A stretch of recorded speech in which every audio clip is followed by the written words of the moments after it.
आप ऐसा क्यों बोल रहे हो? कुछ रात पहले मैं रात में स्टॉप पर खड़ा था कि तभी एक औरत मेरे पास आई। वो नशे में थी। भैया कुर्वे नगर चलोगे क्या? उसने मुझसे पूछा। मैंने उसे टैक्सी में बैठने के लिए कहा और टैक्सी कुर्वे नगर की तरफ ले ली। टैक्सी में बैठते ही वो सो गई, लेकिन मैं मिरर में उसकी खूबसूरती निहार रहा था। वो सच में बहुत ज्यादा खूबसूरत थी। कुछ ही देर में कुर्वे नगर आया। मैंने उस औरत को आवाज से जगाने की कोशिश की, मैडम जी उठिए, कुर्वे नगर आ गया। लेकिन बहुत बार आवाज लगाने पर भी वो नहीं उठी। शायद नशे के कारण वो होश में नहीं थी। मैं नीचे उतरा और उसके पास जाकर उसे हाथ लगाकर उठाने लगा कि तभी रास्ते से जाने वाली एक टैक्सी मेरे बाजू में ही रुक गई। क्या कर रहे हो उस महिला पैसेंजर के साथ? ड्राइवर बोला। मैंने मुड़कर देखा तो वो मेरा ही दोस्त रमेश था। वो भी नीचे उतरा।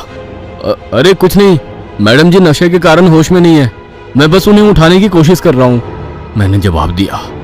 रमेश ने उसे देखा और उस पैसेंजर की खूबसूरती पर उसका दिल आ गया।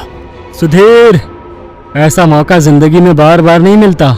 इसकी खूबसूरती देख, ऐसी औरत और मौका दोबारा नहीं मिलेगा, उसने कहा। उसकी बातें मुझे समझ में आ रही थी। मैं भी उसकी खूबसूरती से पिघल गया था, इसलिए मैंने उसे उस बात के लिए हाँ कर दी। हम उस औरत को रमेश के घर ले गए और हम दोनों ने उसके साथ जबरदस्ती की। कुछ देर बाद वो औरत अपने होश में आई और उसने पास ही में पड़ी दारू की बोतल से रमेश का सर फोड़ने की कोशिश की, लेकिन रमेश ने उसके हाथ से बोतल छीन ली और उस औरत के सर में जोर से मार दी। वो औरत नीचे गिर गई। उसके सर से बहुत खून बह रहा था और कुछ ही देर में उसने दम तोड़ दिया। हम दोनों डर गए और हमने उसकी लाश एक नाले में फेंक दी। हमने सोचा कि अब सब खत्म हो गया, लेकिन उसकी रूह लौट आई है। उसने रमेश की जान ली है और अब मेरे जान के पीछे पड़ी है। सुधीर बोला।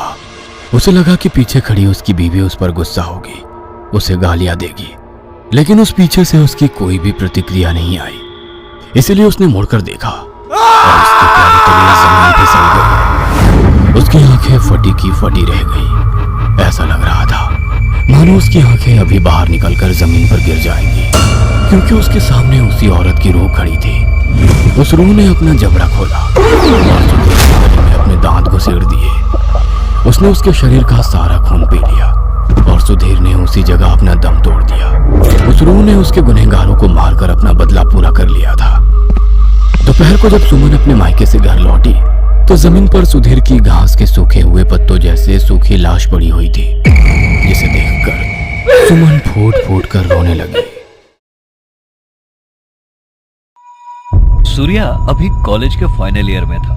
कॉलेज का फाइनल ईयर है, चलते हैं ना साथ? अगर ऐसा है तो हम भी चलेंगे।